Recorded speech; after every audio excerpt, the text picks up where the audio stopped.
लक्ष्य public school.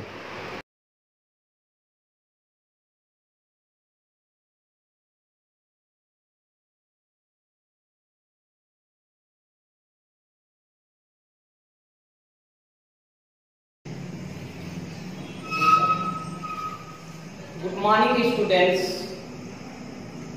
Today I will teach 8 to 10 class in a grammar part. Topic Sandhi. Join me.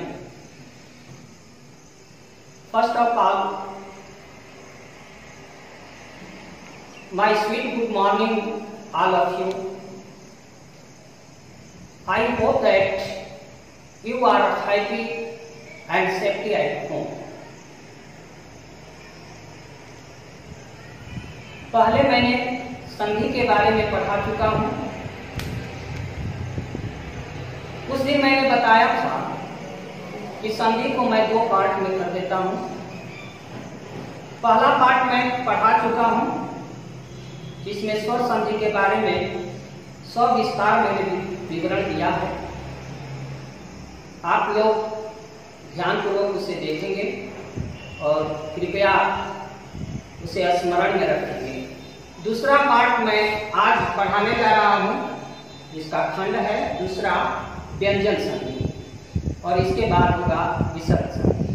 तो पहले आते हैं हम लोग श्यामपट्ट पर ब्लैक बोर्ड पर व्यंजन संधि। संधि का दूसरा भाग है व्यंजन संधि।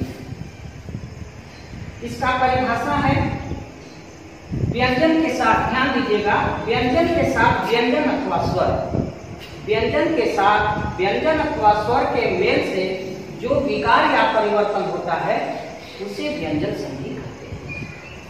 व्यंजन के साथ व्यंजन को या स्वर आने पर उसका अगर परस्पर मेल करते हैं, संबंध जोड़ते हैं, तो उससे जो विकार या परिवर्तन होता है उसे हम व्यंजन संधि कहते हैं।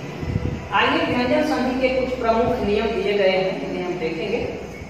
इनके प्रमुख नियम हैं व्यंजन वर्ग के पहले वर्ण का, व्यंजन वर्ग के पहले वर्ग का, व्यंजन वर्ग के पहले वर्ण का उसी वर्ग के तीसरे वर्ण में परिवर्तन होता है। यानी जिस वर्ग का व्यंजन होगा उसका पहला वर्ण जो होगा, जो पहला अक्षर होगा, वर्ण मीन्स अक्षर, जो पहला वर्ण होगा वो अपने तीसरे वर्ण में चला जाता है, यानी परिवर्तित हो जाता है, बदल जाता है। कैसे? तो देखते हैं, जैसे वर्ग होता है तो 5 वर्ग है। जैसे एक कौन है तो कवर्ग बोलते हैं, कवर्ग, चवर्ग, ऐसे बोलते हैं, कवर्ग, चवर्ग, कवर्ग, कवर्ग। यानी जिस वर्ग का ये व्यंजन होगा, कवर्ग का होगा, चवर्ग का होगा, टवर्ग, पवर्ग, थवर्ग का, जिस वर्ग का होगा वर्ण वह पहला वर्ण उसका तीसरे वर्ण में बदल जाता है। जैसे यहाँ दिया गया है, ये शब्द है दिगंबर। ये दिगंबर है, अगर हम अलग करते हैं तो देखिए ये दिग प्लस अंबर, ये क जो है क वर्ग का पहला वर्ण है, ये अपने तीसरे वर्ण में चला गया, यानी क ख ग, ये तीसरे वर्ण में आ गया। इसलिए यहाँ पर जब हम संधि किए तो ये दिगंबर हुआ। फिर से ध्यान दीजिए, अगर जिस वर्ण का व्यंजन होगा अगर वो पहला वर्ण होगा तो वो अपने तीसरे वर्ण में बदल जाएगा। जैसे दिगंबर को दिग प्लस अंबर है, ये पहला वर्ण है क वर्ग का, तो ये अपने तीसरे वर्ण में बदल गया, इसलिए यहाँ पर दिगंबर हुआ। दूसरा उदाहरण देखिए, जैसे तदनुसार है, तत् प्लस अनुसार। अब ये त जो है अपने तीसरे वर्ण में, त थ द, यानी तीसरे वर्ण में बदल गया, तत् प्लस अनुसार, तदनुसार। तीसरा भी उदाहरण यहाँ पर है, उद्घाटन है, उत, ये तो जो है अपने तीसरे वर्ण में बदल गया, तो थ द, उत प्लस घाटन, तो ये तो जो है तीसरे वर्ण में परिवर्तित होकर के यहाँ बन गया है उद्घाटन। अर्थात जिस वर्ण का पहला वर्ण होगा वो बदल करके अपने तीसरे वर्ण में बदल जाता है, तीसरे वर्ण में परिवर्तन होता है, यानी बदल जाता है। जैसे मैंने बताया दिग प्लस अंबर दिगंबर, तत् प्लस अनुसार तदनुसार, ये तो जो है तीसरे वर्ण में आ गया है, तदनुसार। उत प्लस घाटन, ये तो जो है अपने तीसरे अल्फाबेट में चला गया, वर्ण में चला गया, इसलिए उत प्लस घाटन तो और थ मिलकर के ये तो जो है तीसरे वर्ण में चला गया, इसलिए यहाँ पर उद्घाटन हुआ। ये तीन उदाहरण है। दूसरा इसका नियम है, ख नियम है, व्यंजन वर्ग के पहले वर्ण का उसी वर्ग के पांचवें वर्ण में परिवर्तन होता है। यानी जो व्यंजन वर्ण होगा दूसरे नियम में, अगर वो पहला वर्ण होगा तो अपने पांचवें वर्ण में बदल जाता है। जैसे यहाँ तीसरे वर्ण में बदल गया, यहाँ पर पांचवें वर्ण में बदल जाएगा। यानी जिस वर्ग का अल्फाबेट पहला होगा, पहला वर्ण जो होगा वो अपने अंतिम वर्ण में बदल जाएगा, पांचवें वर्ण में बदल जाएगा। जैसे यहाँ पर क जो है नियम के अनुसार तीसरे वर्ण में बदल गया, क में बदल गया, वैसे ही यहाँ पर जो पहला वर्ण होगा वो पांचवें वर्ण में बदल जाएगा, अपने वर्ग के पांचवें वर्ण में बदल जाएगा, पांचवें अक्षर में बदल जाएगा। अगर क होगा तो क ख ग घ ङ यानी पांचवें वर्ण में होगा। अगर च होगा तो च छ ज छ य में बदल जाएगा। अब देखिए उदाहरण, सत प्लस मार्ग, सन मार्ग, यानी ये क जो है त थ द ध न पांचवें अल्फाबेट में बदल गया। ये क जो है अपने पांचवें अल्फाबेट में बदल गया, इसलिए यहाँ सत प्लस मार्ग होगा तो यहाँ सन मार्ग होगा। ये क जो है पांचवें अक्षर में बदल गया, सन मार्ग हुआ। यहाँ देखिए उत प्लस नति, ये त जो है प्रथम वर्ण है जो अपने पांचवें वर्ण में बदल जाएगा, तो उत प्लस नति यहाँ क्या हुआ, उन्नति। ये तो जो है न में बदल गया, इसलिए यहाँ जो है उन्नति हुआ। तीसरा उदाहरण देखिए, चित प्लस मय, ये तो जो है अपने पांचवें वर्ण में बदल रहा है, इसलिए तो यहाँ न में बदल गया, चित प्लस मय चिन्ह। आपने सुना होगा जो है पहला वर्ग का पहला अक्षर जो होगा अपने ही वर्ग के पांचवें वर्ण में बदल जाएगा, अपने ही वर्ग के पांचवें वर्ण में बदल जाता है। जैसा बताया कि अगर ज होगा तो वो य में बदल जाएगा, ऐसे बदलता है। यहाँ क है तो अपने पांचवें वर्ण में बदल गया, नौ में बदल गया। यहाँ क है तो अपने पांचवें अल्फाबेट में बदल गया, नौ हुआ। यहाँ क है इसलिए यह पांचवें वर्ण में बदल गया, नौ में बदल गया। यानी पहला वर्ण जो है अपने पांचवें वर्ण में बदल गया। ये दूसरा नियम रहा। तीसरा नियम यह है कि तो के कुछ प्रमुख नियम दिए गए हैं कि तो और रूपों में बदल जाता है। तो के विशेष नियम है, तो और म के कुछ विशेष नियम होते हैं, यहाँ पर मैं बता रहा हूँ और आप लोग इसे ध्यान दीजिएगा कि तो के कुछ विशेष नियम हैं। तो ये तो के बाद यदि ग और ख आता है, ग और ख आता है वर्ण आने पर ये तो जो है द में बदल जाता है। ये तो जो है ये द में बदल जाता है, ये तो जो है द में बदल जाता है। जैसे सत प्लस गति, ये तो है देखिए द में बदल गया, सत प्लस गति सत गति। ये तो जो है अब किसमें है, द में बदल रहा है। उत प्लस घाटन, तो ये ख है, जैसे नियम के अनुसार क्या कर रहा है, ग और ख आने पर ये जो है द में बदल जाता है। तो ये द जो है देखिए उत प्लस घाटन, यहाँ ये द में बदल गया, उद्घाटन हुआ।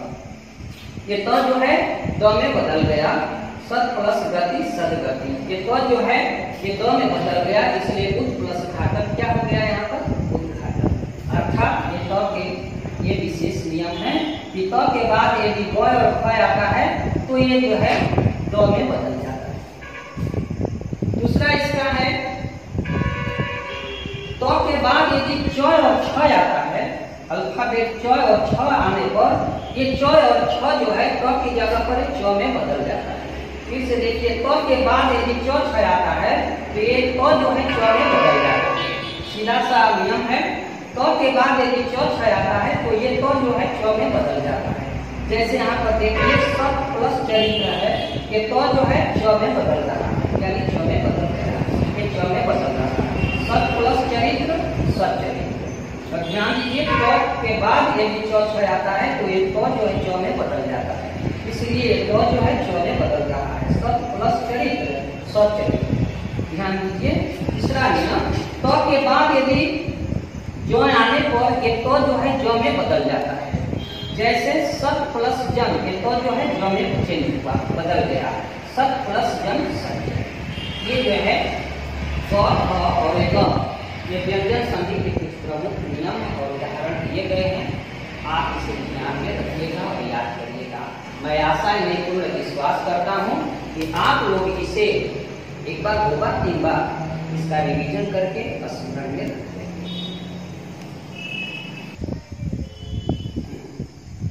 डियर स्टूडेंट्स, आप लोग ध्यान दीजिए, इसमें 1-2 और भी आपके पुस्तक में नियम दिए गए होंगे, उसे अपने पुस्तक में आप लोग इसके साथ आप लोग पढ़ लीजिएगा, उस पर ध्यान दे दीजिएगा।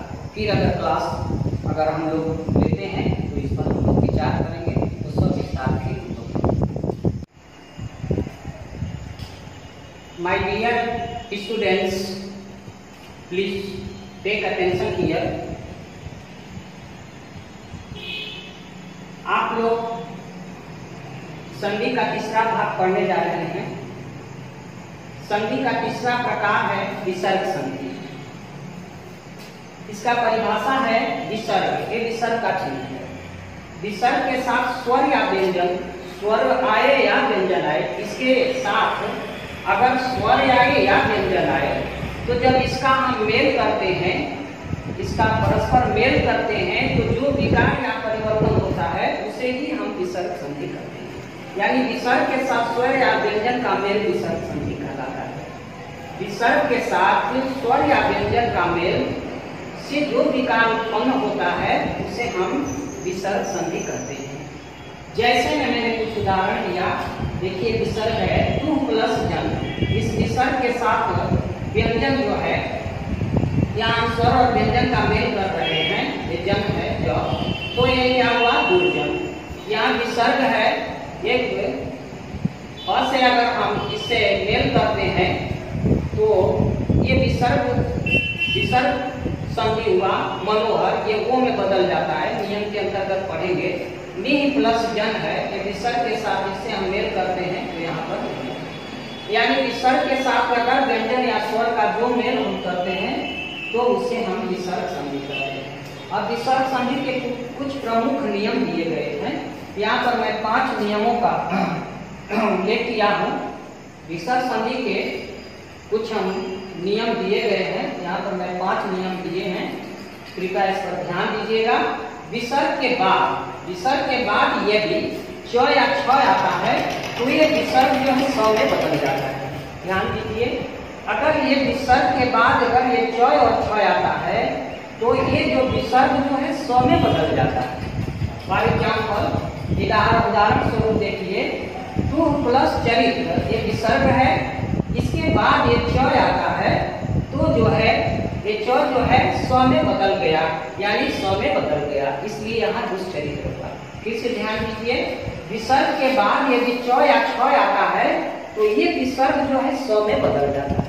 उदाहरण स्वरूप दू प्लस चरित्र, ये विसर्ग है, इसके बाद ये च अल्फाबेट आया है, ये व्यंजन आया है, तो ये जो है इससे मेल किया तो ये 100 में बदल गया, इसलिए यहाँ 100 दुष्चरित्र होगा। दूसरा एग्जाम्पल देखिए, नी प्लस छल, ये विसर्ग, ये छ आया, इस विसर्ग के बाद ये छ आ रहा है, इसलिए परिवर्तन के रूप में यहाँ पर 100 में बदल गया, इसलिए ये हुआ निश्चय। यहाँ पर निश्चय हुआ, निश्चय मीन्स निष्पादन।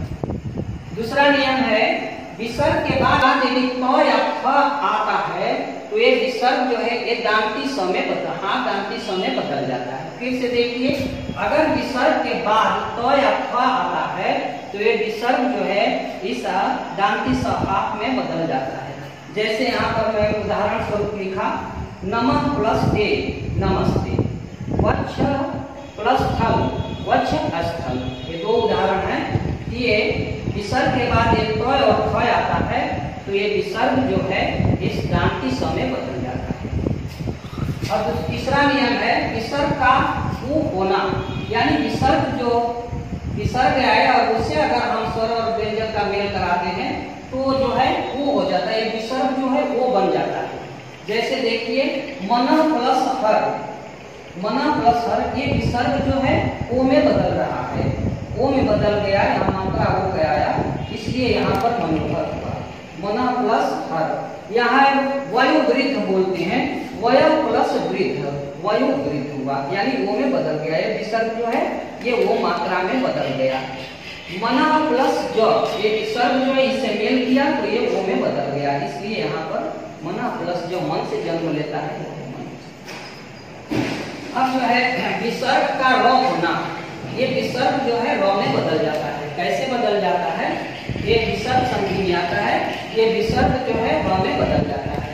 जैसे तू प्लस गुण, ये विसर्ग है, इससे अगर हम मेल करते हैं तो ये र में बदल गया, ये दुर्गुण हुआ। यहाँ पर र, ये विसर्ग जो है र में बदल गया, इसलिए ये दुर्गुण हुआ। अगर इसको अलग करते हैं तो ये र जो है विसर्ग में चेंज हो गया, और विसर्ग को जोड़ते हैं तो ये र में परिवर्तित हो गया। यहीं पर देखिए तू प्लस आचार, ये विसर्ग जो है र में बदल गया है, इसलिए यहाँ हुआ दुराचार। निह प्लस जन, ये विसर्ग जो है र में बदल रहा है, इसलिए यहाँ पर हुआ निर्जन। अलग कर रहे हैं तो र जो है विसर्ग में चेंज हो रहा है, अगर जोड़ रहे हैं तो विसर्ग जो है र में परिवर्तित हो रहा है, इसलिए निह प्लस जन इक्वल निर्जन। अर्थात विसर्ग का र होना, विसर्ग का र होना, विसर्ग आता है तो र में बदल जाता है। विसर्ग का स होना, ये विसर्ग जो है स में परिवर्तित हो जाता है। उसके लिए उदाहरण दिए हैं, दुह प्लस कर्म, ये विसर्ग ये जो है हाफ स में बदल गया। ये विसर्ग जो है ये दांती हाफ स में बदल रहा है, मूर्धन्य स में बदल रहा है, तो दुह प्लस कर्म दुष्कर्म। दुह प्लस परिणाम, ये विसर्ग जो है ये मूर्धन्य स हाफ में बदल रहा है, तो दुह प्लस परिणाम दुष्परिणाम।